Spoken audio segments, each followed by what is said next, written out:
There's something magical that happens when you plant a tiny seed in good soil. It's not flashy, it's not instant, but it's profound.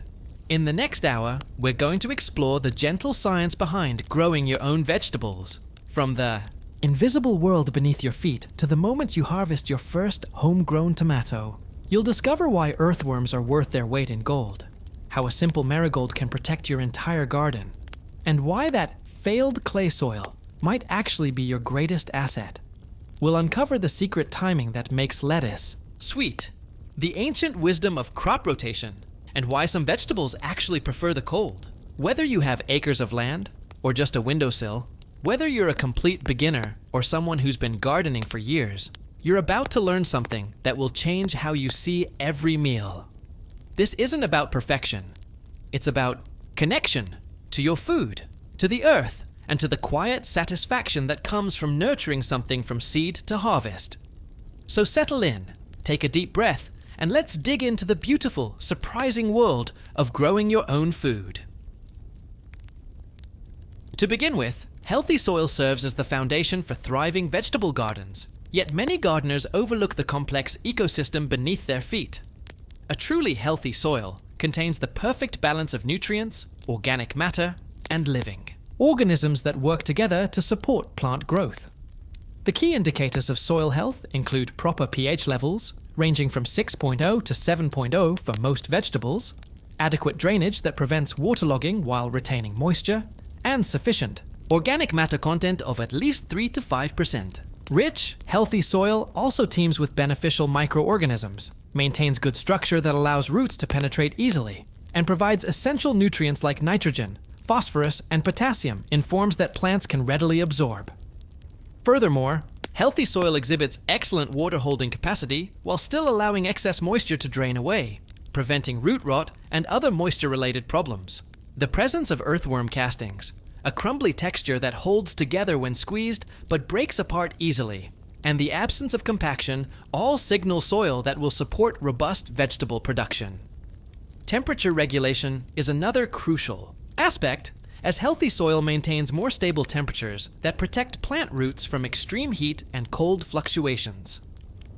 Understanding the 3 primary soil types revolutionizes how gardeners approach their growing spaces. Sandy soil, composed of larger particles, drains quickly and warms up early in spring, making it ideal for root vegetables like carrots and radishes. However, sandy soil requires frequent watering and fertilizing since nutrients leach away rapidly. The loose structure allows roots to penetrate easily, but this same characteristic means sandy soil struggles to retain moisture and nutrients during hot summer months.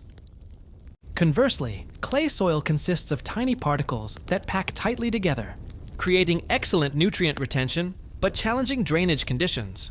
Clay soil holds water and nutrients exceptionally well, often requiring less frequent fertilizing than other soil types. Nevertheless, clay soil can become waterlogged during rainy periods and may develop hard, impenetrable surfaces when dry. Working clay soil when wet can create concrete-like conditions that persist for years. Meanwhile, loamy soil represents the gardener's gold standard, combining the best characteristics of sand, silt, and clay in roughly equal proportions. This balanced mixture provides excellent drainage while maintaining good moisture retention, offers easy root penetration while holding nutrients effectively, and maintains workable texture throughout various weather conditions. Loamy soil supports the widest variety of vegetables and requires minimal amendments to remain productive year after year. Transitioning to soil enhancement, compost and organic matter transform even the most challenging soils into productive, growing mediums. Compost adds essential nutrients while improving soil structure, creating spaces for air and water movement that roots desperately need. When organic matter decomposes, it releases nutrients slowly over time, providing steady nourishment for plants throughout the growing season. This gradual release prevents the feast or famine nutrient cycles that can stress plants and reduce yields. Additionally, organic matter increases the soil's ability to hold water, reducing irrigation needs and helping plants survive dry spells. The decomposition process also creates humus, a stable form of organic matter that improves soil aggregation and prevents erosion. Compost introduces beneficial microorganisms that continue breaking down organic matter and making nutrients available to plants. Regular additions of compost can transform sandy soil into moisture-retentive growing medium and break up heavy clay soil into workable earth. Organic matter also acts as a buffer against pH extremes, helping maintain the slightly acidic to neutral, conditions that most vegetables prefer. The dark color of organic matter helps soil absorb and retain heat, extending the growing season and protecting roots from temperature fluctuations. Remarkably, earthworms serve as nature's soil engineers, creating underground highways that benefit plants in countless ways. A single earthworm can process its own body weight in organic matter daily, converting kitchen scraps and dead plant material into nutrient-rich castings that plants can immediately utilize. These castings contain 5 times more nitrogen, 7 times more phosphorus, and 11 times more potassium than the surrounding soil, making them incredibly valuable fertilizer. Moreover, earthworm tunnels create natural drainage and aeration systems that allow roots to breathe and water to penetrate deep into the soil profile. These tunnels can extend several feet underground, bringing nutrients from lower soil layers to the surface where plants can access them. Earthworms also neutralize soil pH through their digestive processes, helping maintain optimal growing conditions for vegetables. The presence of earthworms indicates healthy soil conditions, as these creatures cannot survive in soil contaminated with chemicals or lacking organic matter. A thriving earthworm population suggests balanced moisture levels, adequate organic matter, and absence of harmful substances that could damage both worms and plants. Simultaneously, the microscopic world beneath our feet bustles with billions of beneficial microorganisms that form complex partnerships with plant roots. Mycorrhizal fungi create vast underground networks that connect plant roots, allowing them to share nutrients and communicate about threats. These fungal partnerships can increase a plant's root surface area by up to 1,000 times, dramatically improving nutrient and water uptake.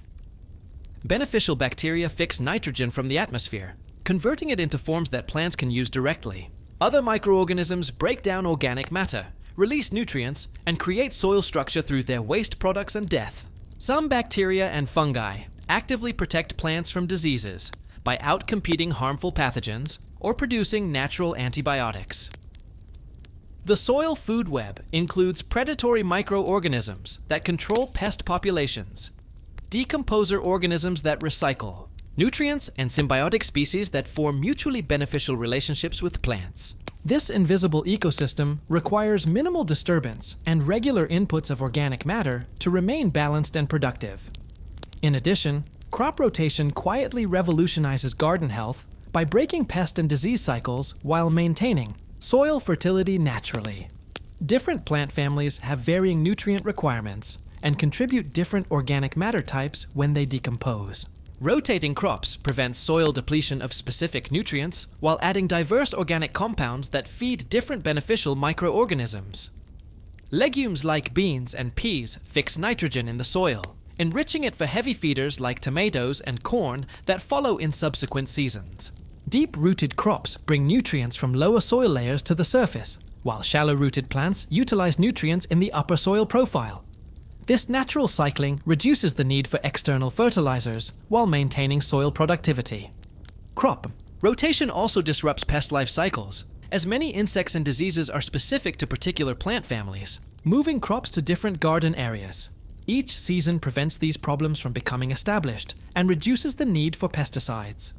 Cover crops planted during off-seasons add organic matter, prevent erosion, and suppress weeds while protecting and improving soil structure throughout the year. Next up, when temperatures begin to drop and most gardeners start thinking about putting their tools away, cool season vegetables are just getting started.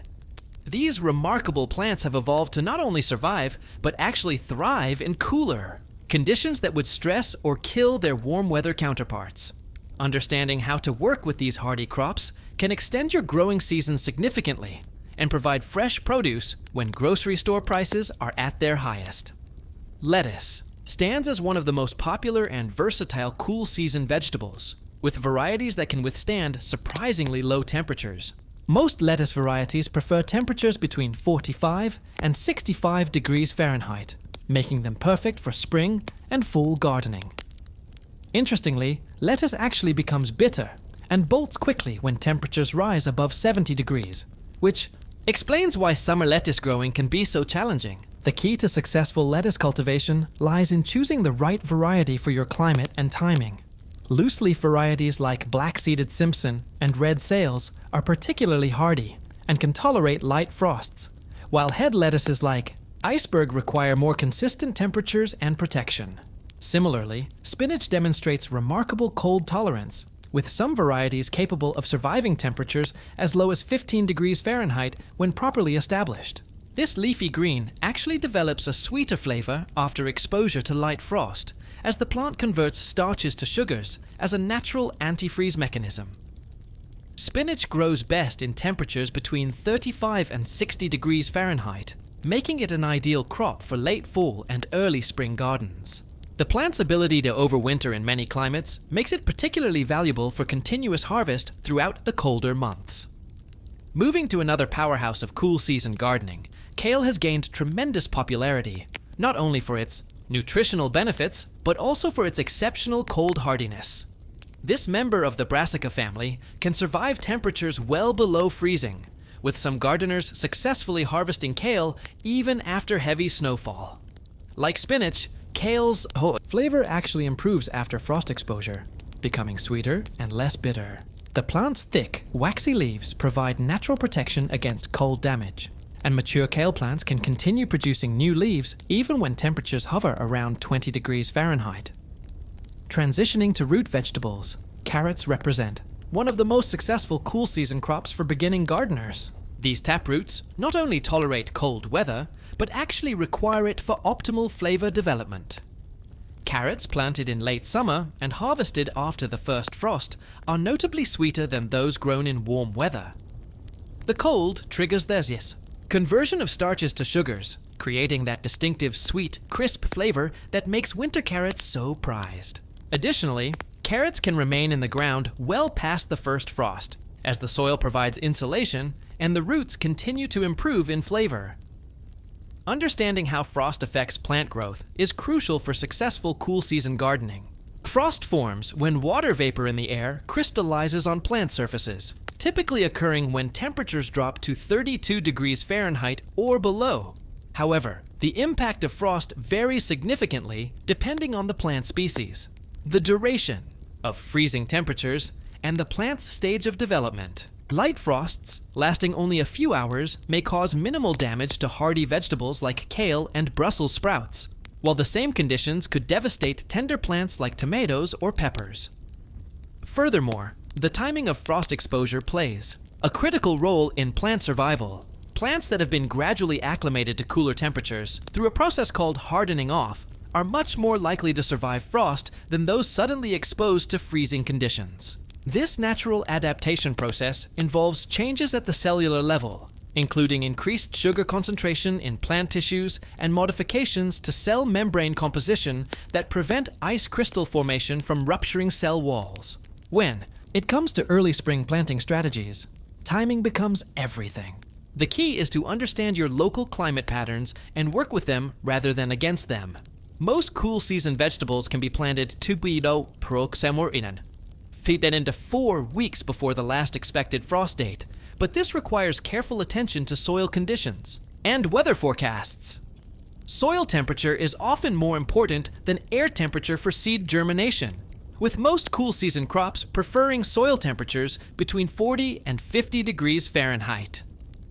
Moreover, successful early spring planting involves selecting the right varieties for your specific conditions. Some cultivars have been specifically bred for cold tolerance and quick maturation, allowing them to establish before harsh weather arrives.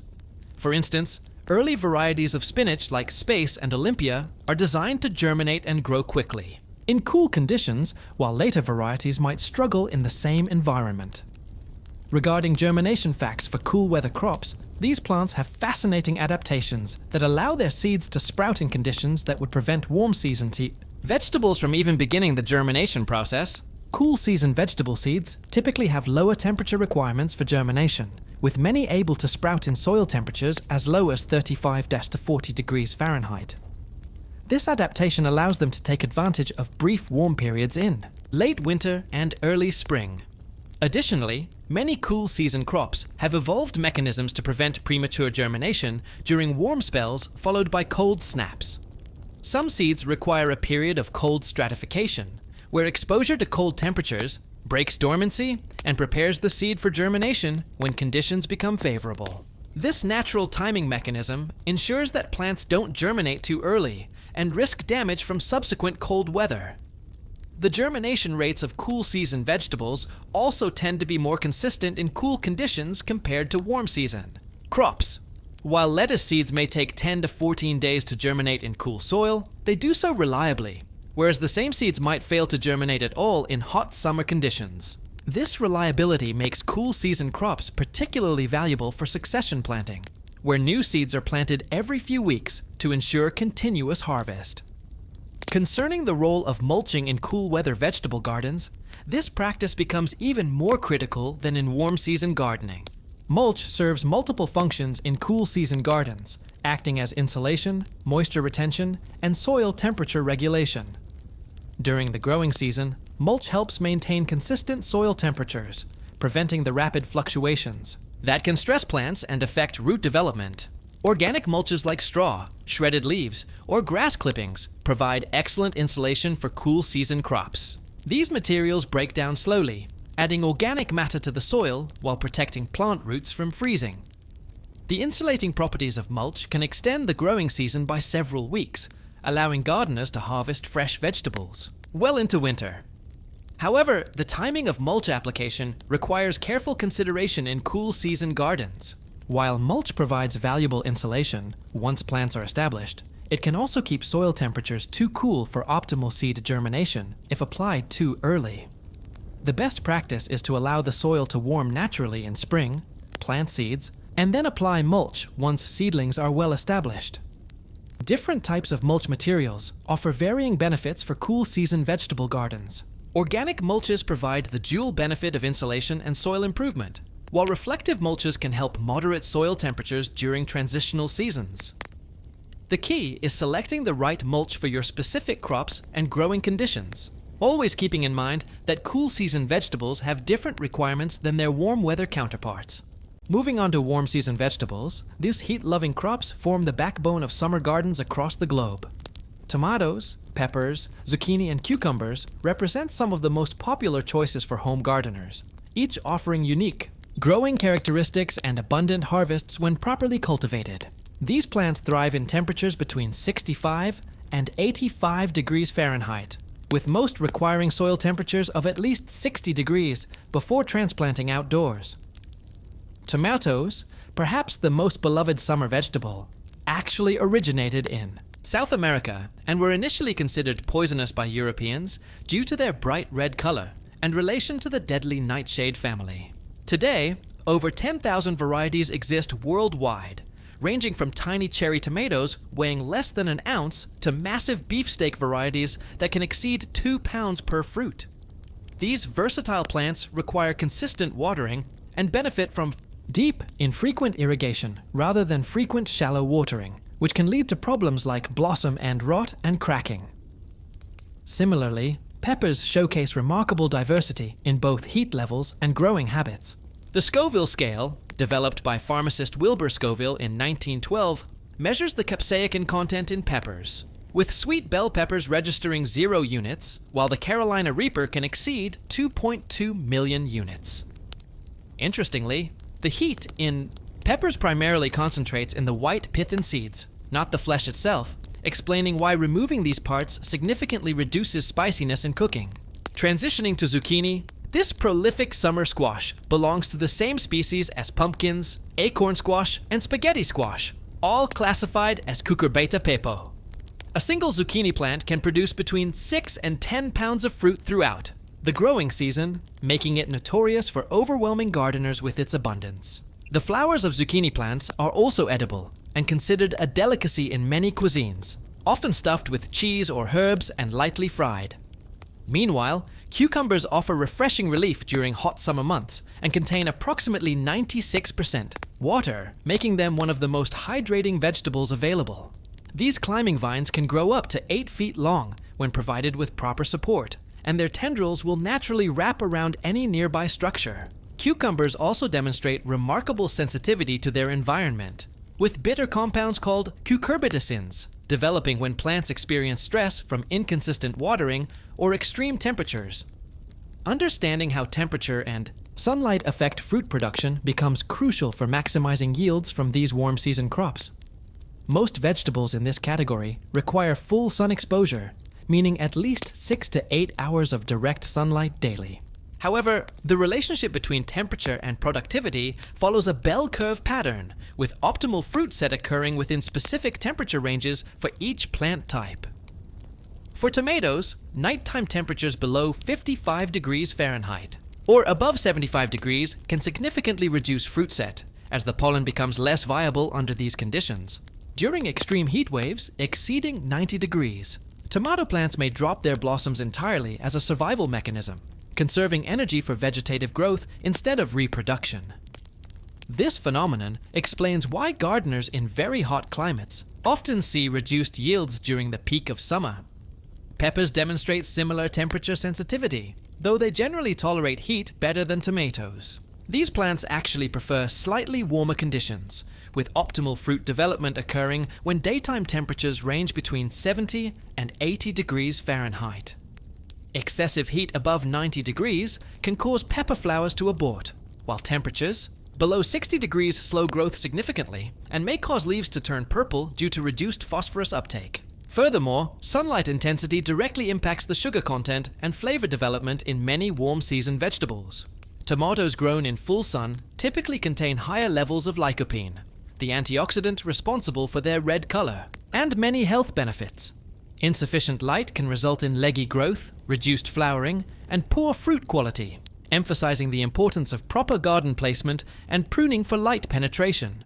Regarding pollination facts, the intricate relationships between plants, bees, and wind create fascinating scenarios in vegetable gardens. Tomatoes and peppers are primarily self-pollinating, meaning they can produce fruit without cross-pollination from other plants. However, gentle vibration from bees or wind significantly improves fruit set and can increase yields by up to 30%. This process, called buzz pollination, occurs when bees grab onto the flower and vibrate their flight muscles, releasing pollen more effectively than wind alone. Conversely, zucchini and cucumbers require cross-pollination between male and female flowers to produce fruit. These plants produce separate male and female flowers on the same plant, with male flowers typically appearing first and in greater numbers. A single female flower must receive pollen from male flowers to develop into mature fruit, making bee activity essential for successful harvests. Without adequate pollination, these fruits will begin developing, but quickly wither and drop from the plant. Bees contribute enormously to vegetable garden productivity, with a single honeybee colony capable of pollinating up to 2 million flowers per day during peak season. Native bees, including bumblebees, mason bees, and sweat bees, often prove even more efficient pollinators for specific crops. Bumblebees excel at buzz pollination for tomatoes, while mason bees work earlier in the season when weather conditions might deter honeybees. Wind pollination plays a supporting role for self-pollinating crops, but proves less reliable than insect pollination. Gentle breezes help distribute pollen within flowers and between nearby plants, but strong winds can actually damage delicate flower structures and reduce pollination success. This balance explains why many gardeners install windbreaks around their vegetable plots while maintaining enough air circulation to prevent fungal diseases. Additionally, the timing of pollination creates interesting challenges for gardeners. Most vegetable flowers remain receptive to pollen for only 24 to 48 hours, creating narrow windows for successful fertilization. Weather conditions during this critical period can significantly impact fruit development, with rain washing away pollen and extreme temperatures reducing its viability. Examining why spacing between plants proves so important reveals complex interactions involving light competition, air circulation, and resource allocation. Overcrowded plants compete intensely for sunlight, water, and nutrients, often resulting in weak, spindly growth and increased susceptibility to diseases. Proper spacing allows each plant to develop its full canopy without shading neighbors, maximizing photosynthesis and fruit production. Air circulation becomes particularly critical in preventing fungal diseases that thrive in humid, stagnant conditions. Adequate spacing ensures that moisture from watering or rainfall can evaporate quickly from leaf surfaces, reducing the likelihood of problems like early blight, powdery mildew, and bacterial spot. These diseases can devastate entire crops when conditions favor their development. Root competition represents another significant factor in plant spacing decisions. Most warm-season vegetables develop extensive root systems that can extend 2 to 3 feet horizontally from the main stem. When plants are spaced too closely, their roots compete for water and nutrients, leading to stress and reduced productivity. This competition becomes especially problematic during hot, dry periods, when water becomes scarce. Moreover, proper spacing facilitates harvest and maintenance activities. Gardeners need adequate room to walk between plants for watering, pruning, and harvesting without damaging neighboring crops. Dense plantings make it difficult to spot pest problems early and can harbor insects and diseases in areas with poor visibility and air circulation. Exploring companion planting and intercropping reveals centuries-old wisdom about beneficial plant relationships. The famous Three Sisters combination of corn, beans, and squash demonstrates how different crops can support each other's growth. Corn provides structure for climbing beans, while beans fix nitrogen in the soil for heavy-feeding corn and squash. The large squash leaves shade the soil, conserving moisture and suppressing weeds that might compete with all three crops. Basil planted near tomatoes reportedly improves their flavor while repelling certain insects, though scientific evidence for flavor enhancement remains limited. However, basil does attract beneficial insects that prey on tomato pests, providing measurable protection. Similarly, marigolds planted throughout vegetable gardens can deter nematodes and aphids, while attracting pollinators with their bright flowers. Intercropping involves growing different crops in the same space to maximize land use and create beneficial interactions. Fast-growing radishes can be planted between slower-developing tomatoes, utilizing space efficiently, while the radishes mature and are harvested before the tomatoes need the full area. This technique proves particularly valuable in small gardens where space limitations require creative solutions. Conversely, some plants should never be grown together due to allelopathic effects, where one plant releases chemicals that inhibit another's growth. Understanding these relationships helps gardeners make informed decisions about plant placement and crop rotation strategies. Let's head into the world of container and raised bed gardening, where even the smallest spaces can transform into productive growing areas. Container gardening offers remarkable advantages for vegetable cultivation, particularly for those dealing with limited yard space or challenging soil conditions. One of the most significant benefits lies in the complete control you gain over your growing medium. When you plant in containers, you're starting with fresh, high-quality potting soil that's free from weeds, pests, and soil-borne diseases that might plague traditional garden beds. Moreover, container gardening provides exceptional mobility and flexibility. You can easily move your plants to chase sunlight throughout the day, or relocate them to protected areas during harsh weather conditions. This adaptability becomes particularly valuable during extreme temperature swings, allowing you to extend your growing season by bringing sensitive plants indoors or moving them to sheltered locations. Additionally, containers offer superior drainage control compared to ground planting, preventing waterlogged roots that can lead to plant failure. Another compelling advantage of container gardening is the reduced physical strain it places on gardeners. Elevated containers eliminate the need for constant bending and kneeling, making gardening more accessible for people with mobility issues or back problems. Furthermore, containers create natural barriers against many ground-dwelling pests like slugs and some insects, while also making it easier to spot and address problems early. Speaking of specific vegetables that thrive in container environments, cherry tomatoes stand out as exceptional performers.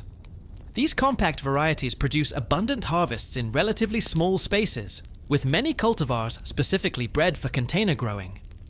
Cherry tomatoes like Patio, Tumbling Tom, and Sweet and Neat have been developed to stay compact while producing full-sized fruit. The key to success with container tomatoes lies in choosing pots that are at least 18 inches wide and deep, providing adequate root space and stability for the plant as it grows and produces fruit. Similarly, radishes represent one of the easiest, and most rewarding vegetables for container cultivation. These fast-growing root vegetables can be ready for harvest in as little as 25 days, making them perfect for beginner gardeners or those seeking quick results. Radishes require minimal space, with most varieties thriving in containers just 6 to 8 inches deep. Their rapid growth cycle also makes them excellent for succession planting, allowing you to enjoy continuous harvests throughout the growing season by sowing new seeds every 2 weeks. Meanwhile, lettuce varieties excel in container settings due to their shallow root systems and preference for cooler conditions. Leaf lettuces in particular adapt beautifully to container life, and you can harvest outer leaves while allowing the center to continue growing. This cut-and-come-again harvesting method maximizes your yield from a single container. Containers also make it easier to provide lettuce with the partial shade it prefers during hot summer months, simply by moving the pots to more protected locations. Transitioning to raised bed gardening, these elevated growing areas offer substantial improvements in drainage compared to traditional ground-level gardens. Raised beds naturally shed excess water more effectively because they're built above the surrounding soil level. This enhanced drainage prevents waterlogged conditions that can suffocate plant roots and encourage fungal diseases. The improved drainage becomes particularly beneficial in areas with heavy clay soil or regions that experience frequent rainfall, where traditional gardens might struggle with standing water. Furthermore, raised beds allow for better soil aeration, which directly impacts root development. The loose, well-draining soil in raised beds enables roots to penetrate more easily and spread more extensively than they would in compacted ground soil. This improved root development translates to stronger, more resilient plants with better nutrient uptake capabilities. The elevated nature of raised beds also means the soil warms up earlier in spring, extending your growing season and allowing for earlier planting dates. When considering material choices for raised bed construction, each option brings distinct impacts on both plant health and garden longevity. Cedar and redwood represent premium choices due to their natural resistance to rot and insects. These woods can last 10 to 15 years without treatment, and they don't leach harmful chemicals into the soil. However, their higher cost makes them a significant initial investment. Alternatively, composite materials made from recycled plastics and wood fibers offer excellent durability and environmental benefits. These materials resist rot, insects, and weather damage while maintaining their appearance for many years. Though more expensive upfront than traditional lumber, composite materials often prove cost-effective over time due to their longevity and minimal maintenance requirements. In contrast, pressure-treated lumber provides an affordable option, but recent formulations have replaced the more toxic treatments of the past. Modern pressure-treated wood uses safer chemicals, though some gardeners still prefer to line the interior with plastic to create a barrier between the wood and soil. Untreated pine or fir boards offer the most budget-friendly option, though. They typically last only 3 to 5 years before requiring replacement. Concrete blocks and stones create permanent, long-lasting raised beds that will outlive any wood option. These materials don't break down over time and can actually improve with age as they develop a weathered patina. However, they require more initial labor to install and can be challenging to modify once constructed. Regarding depth considerations, the soil depth in your raised beds dramatically affects the success of root crops like beets and carrots. These vegetables develop their edible portions underground, making adequate depth crucial for proper formation. Beets typically require at least 8 to 10 inches of loose, stone-free soil to develop their characteristic round or cylindrical roots. Shallow soil forces beets to grow sideways or become stunted, resulting in malformed vegetables that are difficult to harvest and often tough in texture. Carrots present even more demanding depth requirements, with different varieties needing different accommodations. Short, round varieties like Paris Market can thrive in beds as shallow as 6 inches, making them perfect for containers or shallow raised beds. However, standard full-length carrots like Nantes or Danvers varieties need at least 12 inches of deep, loose soil to develop their classic tapered shape. Long varieties such as Imperator carrots require even greater depth, with some needing up to 18 inches of prepared soil to reach their full potential. The soil preparation becomes equally important as depth for root crops. These vegetables perform best in loose, sandy loam that's been thoroughly worked to eliminate rocks, clods, and other obstacles. Heavy clay soil or compacted earth will cause carrots and beets to fork, twist, or remain stunted regardless of the available depth. Adding compost, aged manure, or other organic matter helps create the ideal growing medium, but these amendments should be well aged to avoid causing root crops to fork or develop excessive foliage at the expense of root development. Now, let's explore the essential world of watering and maintenance, where understanding your plant's needs can make the difference between a thriving garden and a struggling one. Different vegetables have dramatically varying water requirements, and recognizing these differences is crucial for gardening success. Tomatoes, for instance, need consistent moisture but despise waterlogged conditions, requiring approximately 1 to 2 inches of water per week. Meanwhile, leafy greens like lettuce and spinach have shallow root systems and benefit from frequent, lighter watering sessions to keep their soil consistently moist but never soggy. Root vegetables present another fascinating category with their unique watering needs.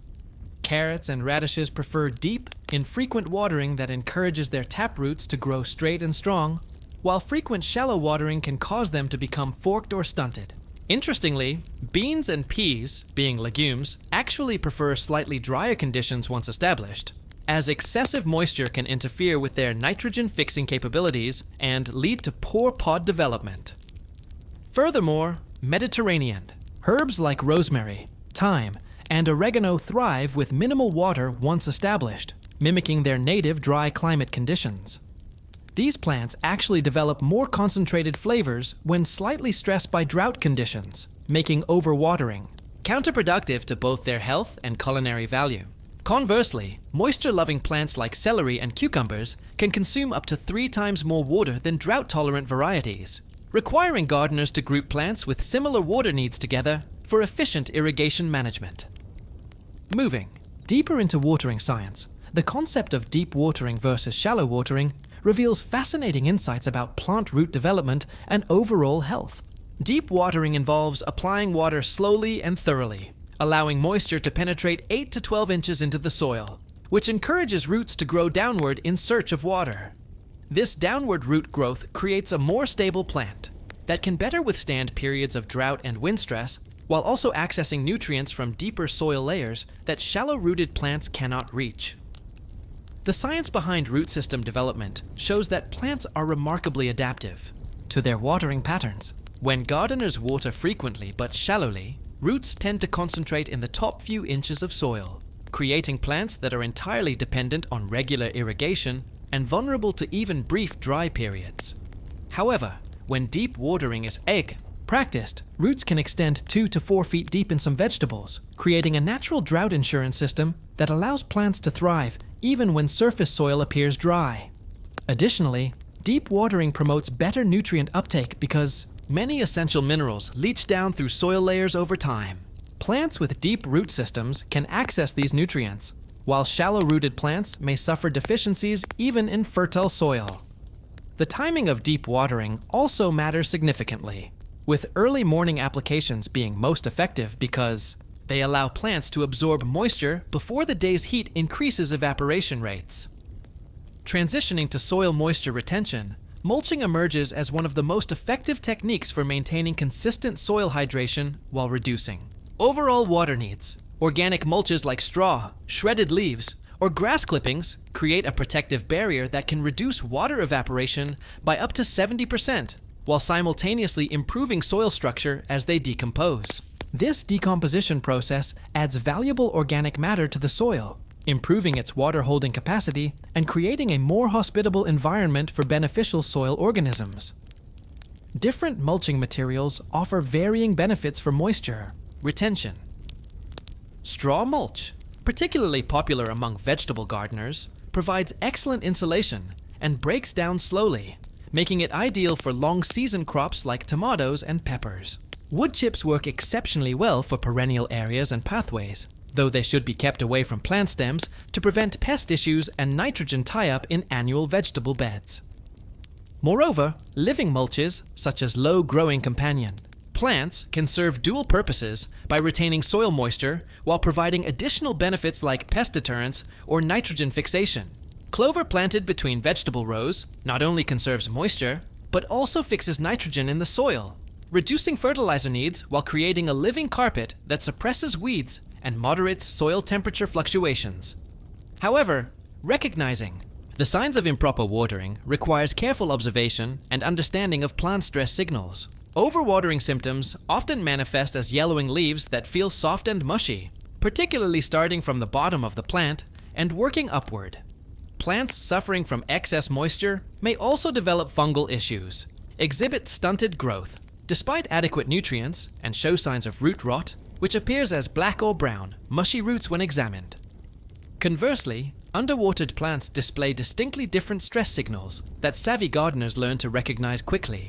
Wilting during the hottest part of the day, even when soil appears moist on the surface, often indicates that roots cannot access adequate water at deeper levels. Leaves may become crispy around the edges, curl inward to reduce surface area, or drop prematurely as the plant attempts to conserve remaining moisture for essential functions. Interestingly, some plants exhibit similar symptoms for both over and underwatering, making soil moisture testing crucial for accurate diagnosis. Inserting a finger 3 to 4 inches into the soil provides a reliable moisture assessment, while more advanced gardeners might use moisture meters or observe soil color changes to guide their watering decisions. Shifting focus to pruning techniques. Proper airflow and light exposure management through strategic plant trimming can dramatically improve both plant health and productivity while reducing water stress. Removing lower leaves that touch the ground prevents soil-borne diseases from splashing onto plants during watering, while improving air circulation around the plant base. This enhanced airflow helps prevent fungal problems that thrive in humid, stagnant conditions. Selective pruning of interior branches and leaves allows better light penetration to all parts of the plant, ensuring that photosynthesis occurs efficiently throughout the entire structure rather than just on outer leaves. This improved light exposure leads to better fruit development and more even ripening, particularly important for crops like tomatoes, peppers, and eggplants, where interior fruits might otherwise remain pale and underdeveloped. Furthermore, pruning.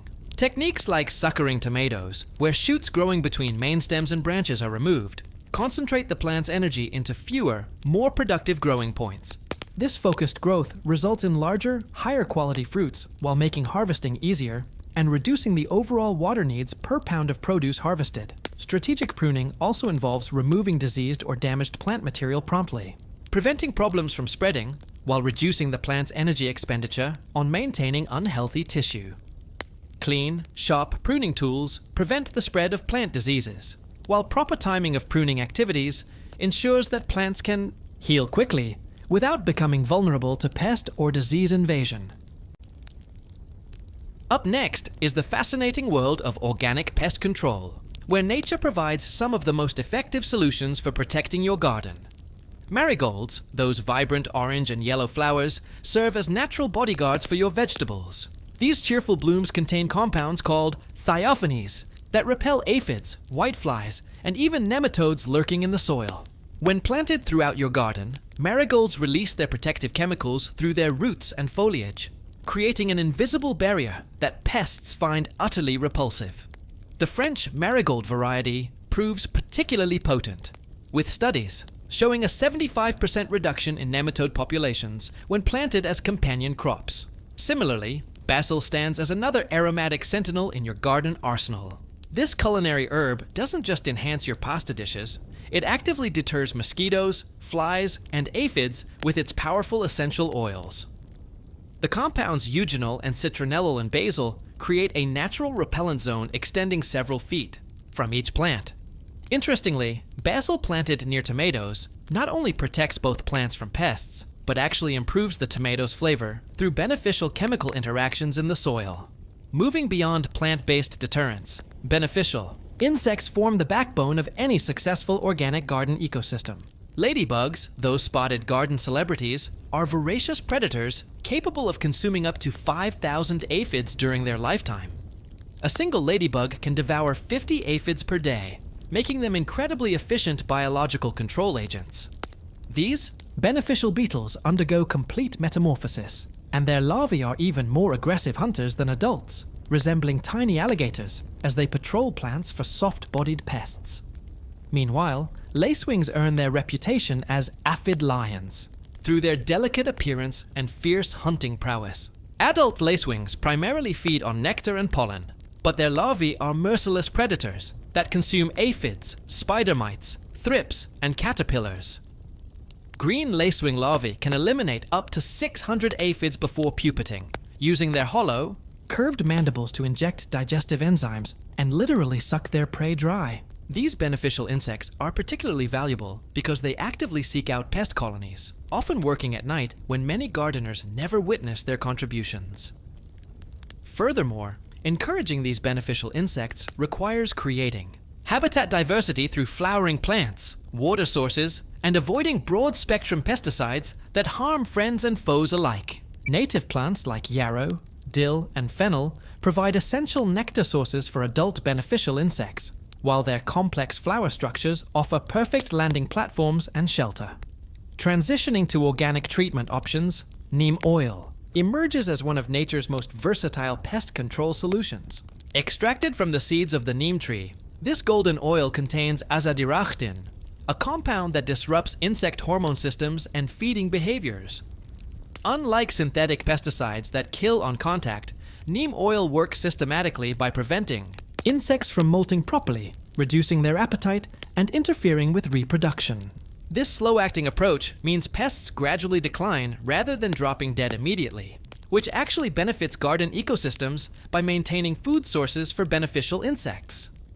Remarkably, neem oil remains completely safe for humans, pets, and beneficial insects like bees when applied correctly. The oil breaks down naturally in sunlight within days, leaving no harmful residues on fruits and vegetables. For maximum effectiveness, neem oil should be applied during cooler parts of the day, as intense sunlight can cause leaf burn when combined with oil applications. In addition to neem oil, diatomaceous earth provides another powerful organic pest control option through purely mechanical means. This white powder consists of fossilized remains of microscopic algae called diatoms, whose sharp, glass-like edges cut through insect exoskeletons and absorb their protective waxy coatings. When insects walk through diatomaceous earth, the microscopic shards damage their outer shells, causing dehydration and death within hours. This physical mode of action means insects cannot develop resistance to diatomaceous earth, unlike chemical pesticides. However, only food-grade diatomaceous earth should be used in gardens, as pool-grade versions contain crystalline silica that's harmful to humans and pets. The powder works best in dry conditions and needs reapplication after rain or watering, as moisture reduces its effectiveness significantly. Understanding pest life cycles becomes crucial for timing organic interventions. Effectively, take the common cabbage worm, which follows a predictable pattern that smart gardeners can exploit. Adult cabbage white butterflies emerge in spring and lay single yellow eggs on brassica plants. These eggs hatch into green caterpillars that feed for 3 to 5 weeks before pupating. By monitoring for the distinctive white butterflies and checking plants for eggs, gardeners can intervene before damage occurs using row covers or targeted organic sprays. Similarly, aphid populations explode through their unique reproductive strategy called parthenogenesis, where females produce live clones without mating. Under ideal conditions, a single aphid can produce 80 offspring in 1 week, with each offspring capable of reproducing within days. This exponential growth explains why aphid infestations seem to appear overnight, but it also reveals their vulnerability. Disrupting their life cycle at any point can collapse entire populations rapidly. Squash bugs present another timing challenge, as they overwinter as adults under garden debris and emerge to lay bronze-colored egg clusters on squash plants in early summer. These eggs hatch into nymphs that feed for 4 to 6 weeks before becoming adults. Hand-picking egg masses and providing habitat for beneficial insects during this vulnerable period can prevent devastating late-season infestations. Consequently, garden biodiversity serves as the ultimate pest management strategy, creating resilient ecosystems that naturally regulate pest populations. Diverse plantings support complex food webs, where multiple predator species keep any single pest from dominating. When gardens contain various flowering plants, herbs, vegetables, and even beneficial weeds, they provide resources for countless beneficial organisms that maintain natural balance. This biodiversity principle extends beyond visible insects, too. Include soil microorganisms, spiders, birds, and other creatures that contribute to pest control. Healthy soil teeming with beneficial bacteria and fungi helps plants develop stronger natural defenses against pests and diseases. Birds consume enormous quantities of insects. A single chickadee can eat up to 500 caterpillars per day during nesting season. Moreover, biodiversity creates redundancy in pest control systems. So if one beneficial species declines, others can fill the gap. Mixed plantings also confuse pest insects that rely on visual and chemical cues to locate host plants. When target plants are scattered among diverse companions, rather than grown in monoculture blocks, pests struggle to find and colonize them effectively. The interconnected nature of these biological relationships demonstrates that successful organic gardening requires thinking like an ecosystem manager rather than a pest warrior. By fostering biodiversity, providing habitat for beneficial organisms, and understanding natural cycles, gardeners can harness nature's own pest control mechanisms to maintain healthy, productive gardens without relying on synthetic chemicals that disrupt these delicate ecological balances. Coming up, we'll explore the critical art of harvesting and storage that transforms your garden's bounty into lasting nourishment for your family. Understanding when and how to harvest your vegetables can mean the difference between mediocre produce and exceptional flavor that rivals anything you'll find at the farmer's market. The secret to perfect harvesting lies in reading the subtle signs that nature provides when your vegetables reach their peak. For tomatoes, the magic happens when they develop a deep, rich color and yield slightly to gentle pressure while still maintaining their firmness. The stem should separate easily from the vine with a gentle twist, and you'll often notice a sweet, earthy aroma near the calyx. Peppers, on the other hand, can be harvested at multiple stages depending on your preference, but they reach maximum sweetness when they've achieved their full mature color, and the skin has developed a glossy sheen. Root. Vegetables present their own unique indicators that require careful observation. Carrots are ready when their shoulders begin to push through the soil surface, typically showing a diameter of about 3/4 of an inch at the soil line.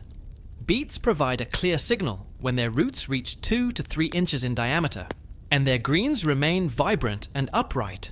Potatoes offer perhaps the most dramatic sign. When their foliage begins to yellow and die back naturally, it's time to carefully dig and discover the treasure buried beneath. Leafy greens demand a different approach entirely, as timing can dramatically impact both texture and flavor. Lettuce reaches its prime when the leaves are full-sized, but before the plant begins to bolt, which you can identify by the appearance of a central stalk starting to elongate.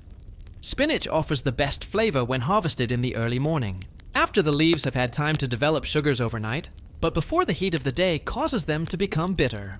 Kale actually improves in flavor after experiencing light frost, as the cold temperatures convert starches to sugars, creating that coveted sweet, nutty taste. Meanwhile, timing your harvest doesn't just affect taste, it profoundly impacts the nutritional value of your vegetables. Vegetables harvested at their peak ripeness contain significantly higher levels of vitamins, minerals, and antioxidants compared to those picked too early or too late. Broccoli, for instance, should be cut when the florets are tight and deep green, before any yellow flowers begin to appear. Once flowering starts, the plant redirects its energy from nutrient production to reproduction, dramatically reducing the concentration of beneficial compounds. The time of day you choose to harvest also plays a crucial role in both flavor and storage longevity. Most vegetables are best harvested in the early morning, when plant tissues are fully hydrated from the cool night air and haven't yet been stressed by the day's heat. This optimal hydration translates to crisper textures and longer storage life. However, herbs present an exception to this rule. They're best harvested mid-morning, after the dew has evaporated, but before the essential oils begin to dissipate in the afternoon heat.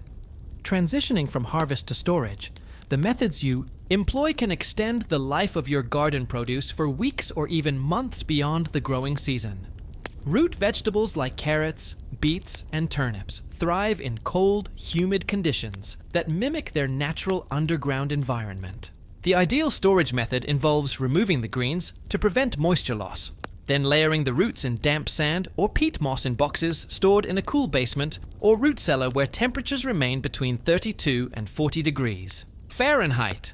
Potatoes require special consideration due to their sensitivity to light and temperature fluctuations. After harvesting, they should be cured in a dark, well-ventilated area at temperatures between 60 and 65 degrees for about 10 days.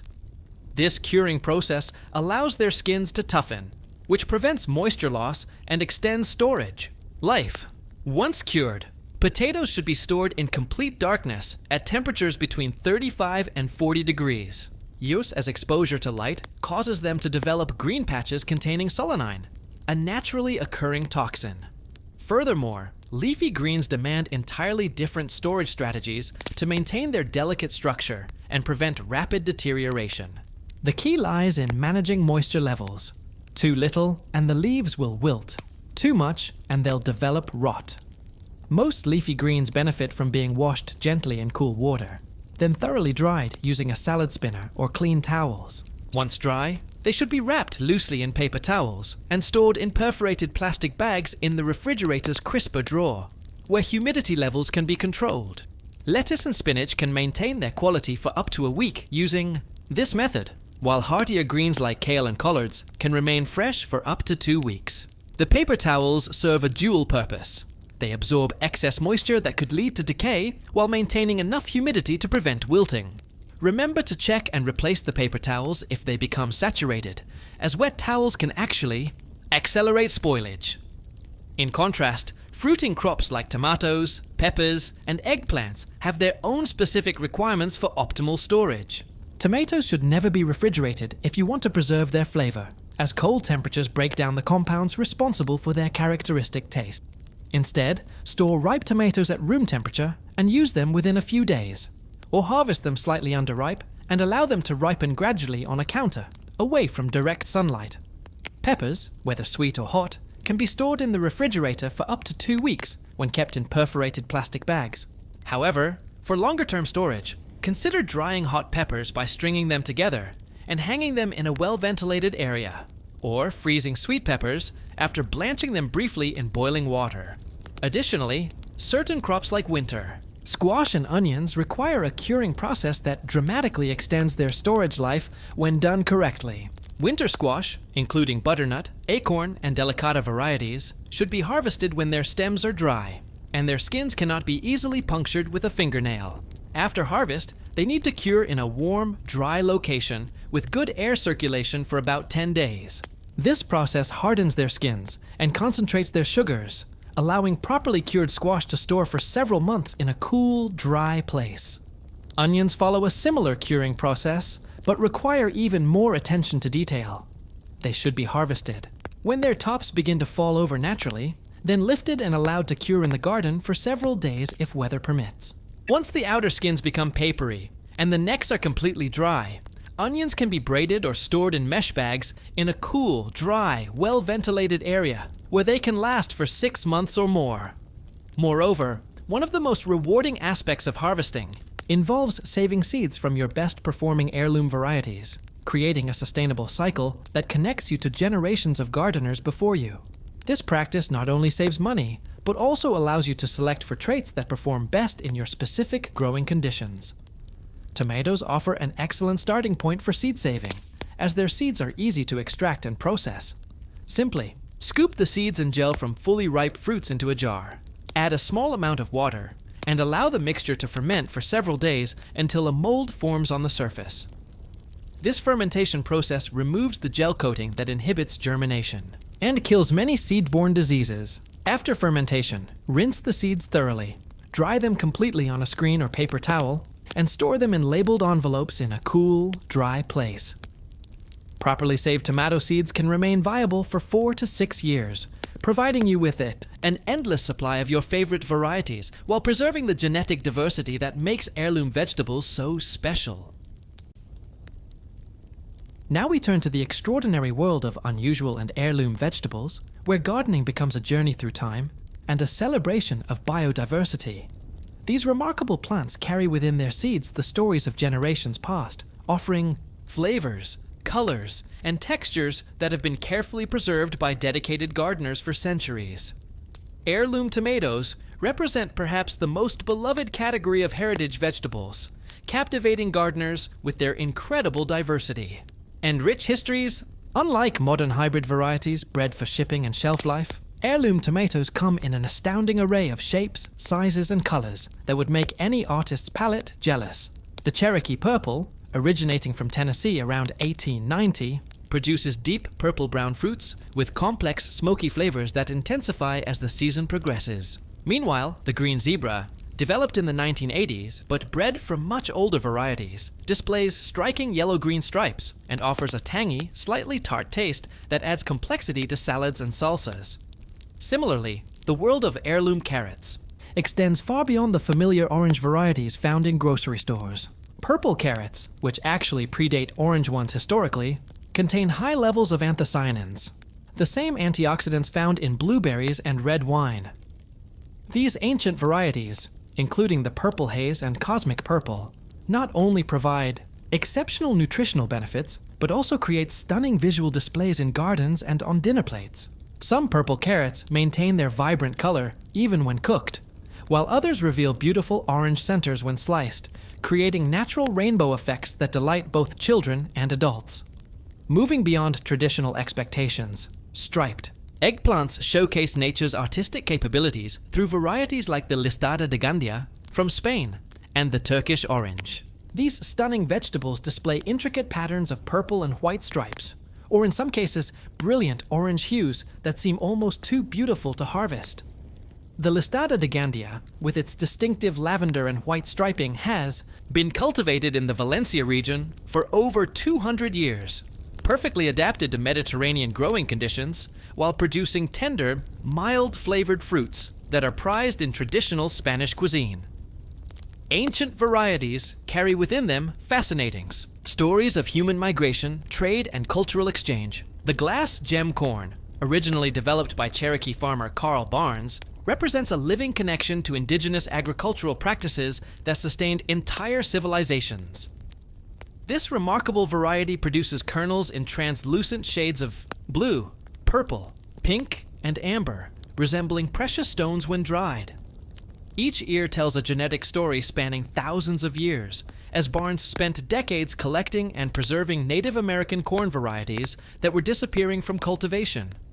Furthermore, many heirloom vegetables demonstrate remarkable adaptations to specific regional conditions that modern varieties often lack. The dragon tongue bean, originally from the Netherlands, thrives in cool, damp conditions that would challenge other bean varieties. Its distinctive purple-streaked pods not only provide visual interest, but also indicate perfect harvesting time. The streaks fade as the beans mature, serving as a natural timing mechanism for gardeners. These regional adaptations make heirloom varieties particularly valuable for gardeners seeking plants naturally suited to their local growing conditions.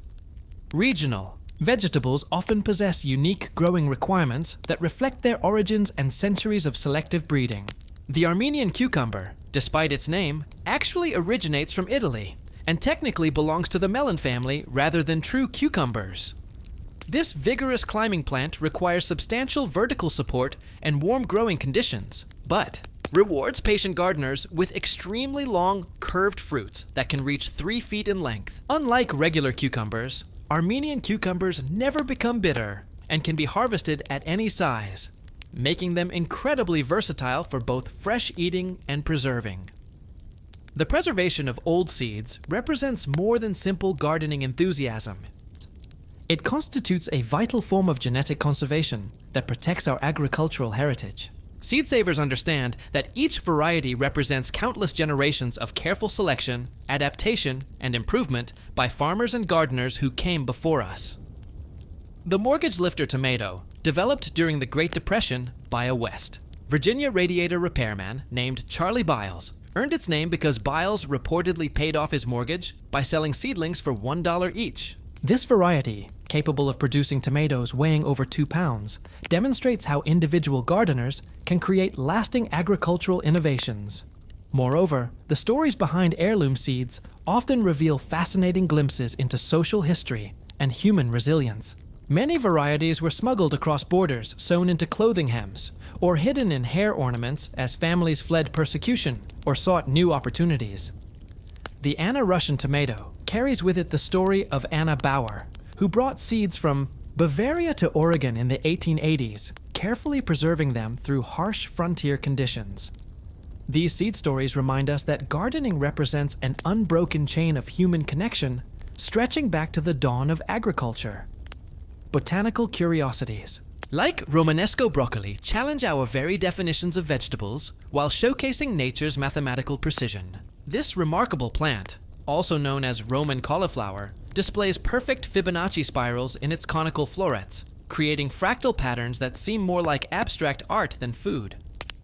Each spiral contains smaller spirals, which in turn contain even smaller spirals, demonstrating mathematical principles that have fascinated scientists and gardeners alike.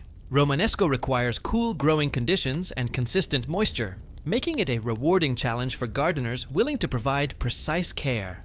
Additionally, lemon cucumbers offer another delightful example of nature's creativity, producing round, yellow fruits that resemble tennis balls rather than traditional cucumbers. These charming vegetables, which originated in the late 1800s, provide crisp, sweet flesh with none of the bitterness sometimes found in regular cucumbers. Their compact, bushy growth habit makes them ideal for container gardening, while their unusual appearance never fails to spark conversations among garden visitors. The preservation movement has gained tremendous momentum as gardeners recognize the critical importance of maintaining genetic diversity in our food systems.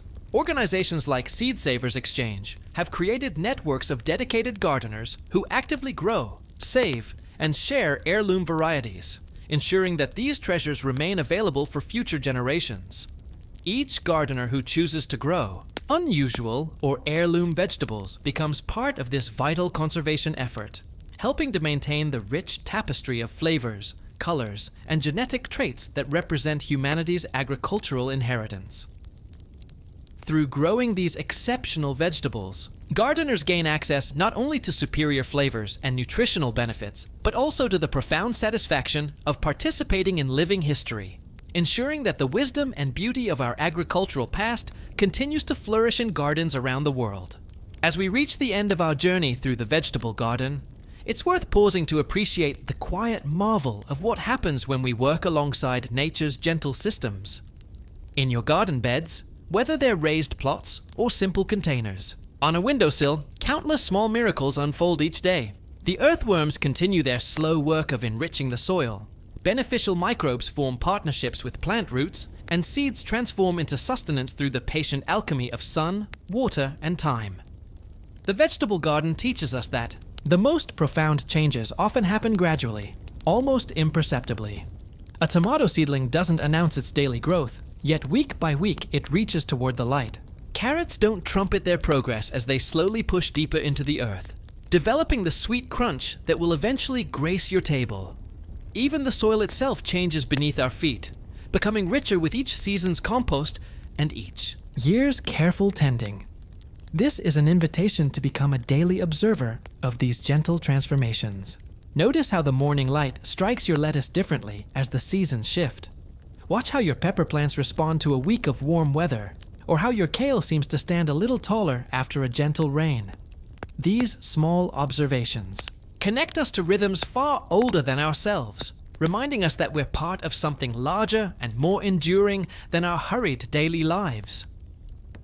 The rewards of growing your own food extend far beyond the obvious pleasure of a sun-warmed tomato. Eaten straight from the vine, there's the quiet satisfaction of knowing exactly where your dinner came from, the meditative quality of weeding in the early morning, and the deep contentment that comes from working with your hands in the earth.